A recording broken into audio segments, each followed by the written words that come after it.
Praise the lord. ప్రభునందు ప్రియ దేవుని పిల్లలకు మన ప్రభు అయిన యేసుక్రీస్తు వారి యొక్క నామంలో మీ అందరికి కూడా వందనాలు తెలియజేస్తున్నాం. ప్రియమైన దేవుని బిడ్డలారా, ఈ ఉదయకాలం మాటలు వీక్షిస్తున్న వాళ్ళారా, ఈ యొక్క మాటల ద్వారాగా మీ కుటుంబాలు దీవించబడాలన్నదే దేవుని యొక్క ఉద్దేశము. ఈ యొక్క పరిచర్యల ద్వారాగా దేవుడు మీ కుటుంబాల్లో కార్యాలు చేయాలన్నదే మా యొక్క ఆలోచన కనుక ప్రియమైన దేవుని బిడ్డలారా, ఈ మాటలు వీక్షిస్తున్న మీరు అందరూ కూడా ఈ మాటలను అనేకులకు షేర్ చేయండి. ఈ మాటల ద్వారాగా అనేకమైన కుటుంబాలు కట్టబడినప్పుడు, అనేక మంది ఆ యొక్క పాపపు బంధకాల నుంచి, అభయంకరమైన పరిస్థితుల నుంచి విడిపించబడినప్పుడు దేవునికి మహిమ కలుగుతుంది కనుక మీ అందరికీ దేవుడు ఘనతని కలగజేస్తాడు. ఈ ఉదయకాలం ఈ మాటలు వింటున్న మీ అందరూ కూడా అనేకులకు షేర్ చేయండి. ఈ మాటలు అనేకులకి దీవెనకరంగా మార్చులాగన దేవుని పని మేము చేస్తున్న పనిలో మీ వంతుగా పాలి భాగస్తులు కావాలని మేము కోరుకుంటూ ఉన్నాం. దేవుడి ఉదయకాలం ఇస్తున్నాం. దేవుని మాటను చదువుకుందాం. యెషయా గ్రంథము 58వ అధ్యాయము 11వ వచనాన్ని చదువుకుందాం. యెహోవా నిన్ను నిత్యము నడిపించును, క్షామకాలమున ఆయన నిన్ను తృప్తిపరిచి నీ ఎముకలను బలపరచును. నీవు నీరు కట్టిన తోట వలె ఎప్పుడు ఉబుకుచుండు నీటి ఓట వలె నువ్వు ఉందువు అని ఉదయకాలంలో దేవుడు మాట్లాడుతున్నాడు. ప్రియమైన దేవుని బిడ్డలారా, నువ్వు ఎప్పుడు ఉబుకుచున్న నీటి ఓట వలె, నీరు కట్టిన తోట వలె ఉంటావని దేవుడు చెబుతూ ఉన్నాడు. క్షామకాలమున నీ ఎముకలకు బలమును దయచేస్తానంటున్నాడు.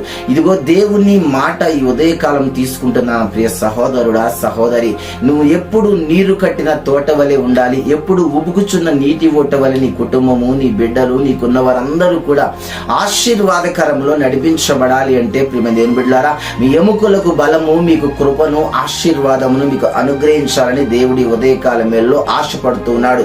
ఆయన ఆశకు తగినట్లుగా నీ యొక్క జీవితాన్ని, నీ యొక్క ఆలోచన దేవునికి అప్పగించుకోగలిగితే ఆయన ప్రతి సమయమందు నిన్ను హెచ్చించేవాడు. ఈ రోజున వరకు ఎటువంటి బలహీనత చేత బాధపడ్డావో, ఎటువంటి ఆర్థిక చేత బాధపడ్డావో, ఎటువంటి అనారోగ్యం చేత బాధపడుతున్నావో, నిరుద్యోగం చేత బాధపడుతున్నావో, ఇంకా సమస్యల చేత కొట్టబడుతున్నావేమో, ఆదరించేవారు లేక ఆలోచిస్తున్నావేమో, కార్యం జరగక తల్లడిల్లుచున్నావేమో, దేవుడు అంటున్నాడు, క్షేమకాలమున నీ ఎముకలకు బలమునిచ్చేవాడును నేనే అని చెబుతున్నాడు. ఇదిగో బలహీనమైన పరిస్థితుల్లో ఉన్న వారికి దేవుడు ఇస్తున్న చక్కని అవకాశం.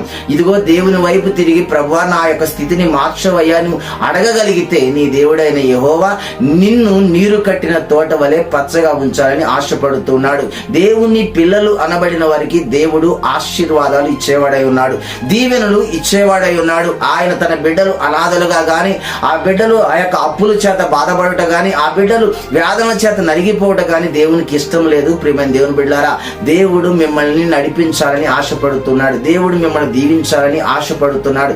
నీకు దీవెనలు, ఆశీర్వాదాలు నీ కుటుంబంలో నిండుగా కలగాలి అంటే నీవు చేయవలసిన పనుల్లా ప్రియమైన దేవుని బిడ్డలారా, నీ ఆలోచన, నీ యొక్క ప్రవర్తన దేవుని వైపు తిప్పగలిగితే, దేవుణ్ణి ఆరాధించగలిగితే, దేవుణ్ణి స్తుతించగలిగితే, దేవా నీవే ఆధారము, నా దిక్కు, నీవే సమస్తము అనగలిగితే దేవుడు నిన్ను పాలించే దేవుడై ఉన్నాడు, నిన్ను పరిపాలించేవాడై ఉన్నాడు. మనుషుల చేతికి వెళ్ళకండి, అధికారుల చేతికి వెళ్ళకండి, అది ఆ యొక్క మనుషు ఆలోచనకి మీరు వెళ్ళకండి. దేవుని వైపు తిరగండి. దేవుని కార్యాల వైపు తిరిగి, ప్రభువా నువ్వు సహాయం చేయగలిగిన వాడు అని చెప్పి ఆయన వైపున చేతులు ఎత్తగలిగితే ఈ ఉదయకాలం వేళలో దేవుడు నీకు క్షేమకాలంలో నీ ఎముకలకు బలమును దయచేయబోతున్నాడు. నీరు కట్టిన తోట ఏ విధంగా అయితే పచ్చగా ఉంటుందో, దేవుని కృప చేత నీ కుటుంబము, నీ బిడ్డలు, నీ ఉద్యోగము, నీ వ్యాపారము పచ్చదనంలో దేవుడు నడిపించబోతున్నాడు. ఎప్పుడు ఉబుకుచున్న నీటి ఊట ఏ విధంగా అయితే సమృద్ధిగా ఉంటుందో, నీ కుటుంబములో, నీ ఉద్యోగములో, నీ వ్యాపారంలో, నీ చేతి పనుల్లో, సమస్తమైన చోట దేవుడు నీకు సమృద్ధిని, ఆశీర్వాదమును నిండుగా కలగచేయాలని ఆశపడుతూ ఉండగా ఆయన కృప చేత మిమ్మల్ని అందరినీ తృప్తిపరచునుగాక. కళ్ళు మూసుకుందాం, ప్రార్థన చేసుకుందాం. మహాపరిశుద్ధుడైన తండ్రి, ప్రేమ కలిగిన వాడని స్తోత్రాలు నాయన. ఈ ఉదయకాల మేరలో మమ్మల్ని ప్రేమించి మాకు ఇచ్చిన వాగ్దానం బట్టి స్తోత్రాలు. ఇదిగో నేను ఎంతమంది ఈ మాటలు వింటూ ఉన్నారో ప్రభా, నీ బిడ్డలు ఎటువంటి పరిస్థితులు ఈ మాటలు వింటున్నారు, ఎటువంటి వేదనతో ఈ మాటలు వింటున్నారు, ఎటువంటి కష్టాలతో ఈ మాటలు వింటున్నారు, ఎటువంటి కుటుంబ సమస్యలతో ఈ మాటలు వింటున్నారు.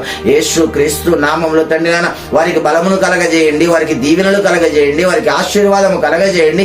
మెండైన దీవెనలతో నీ బిడ్డల్ని ఎత్తిపెట్టమని ప్రార్థిస్తున్నాను. కొరత లేకుండా, కొదవ లేకుండా దీవించండి. నిత్యమైన పచ్చదనం దయచేయండి, నిత్యమైన సమృద్ధి శాంతిని దయచేయండి, నిత్యమైన ఆరోగ్యమును దయచేయండి నాయనా. నీ బిడ్డలకు ఏదైతే ఆటంకంగా ఉందో దాన్ని లయపరచండి, ఏదైతే కావాలో దాన్ని అనుగ్రహించమని ఈ ఉదయకాలం ఈ మాటలుంటున్న ప్రతి కుటుంబ సభ్యులను దీవించమని యేసుక్రీస్తు నామములో ప్రార్థిస్తూ ఉండగా, పెళ్లి రోజు పుట్టినరోజు జరుపుకుంటున్న బిడ్డలందరికీ మీ దీవెనలు నిండుగా కుమ్మరించమని, ఆంధ్ర తెలంగాణ రాష్ట్రాలని మా భారతదేశాన్ని ప్రజలందరినీ కూడా నీ బిడ్డలుగా మార్చుకోనమని, నీ వైపు తిరుగులాగా సహాయం దయచేయమని, నీ బిడ్డలందరి పైన క్షేమముని కలగచేయమని యేసయ్య నామములు అడిగి వేడుకొనుచున్నాము తండ్రి. Amen, amen, amen. May God bless you. అందరికీ వందనాలు.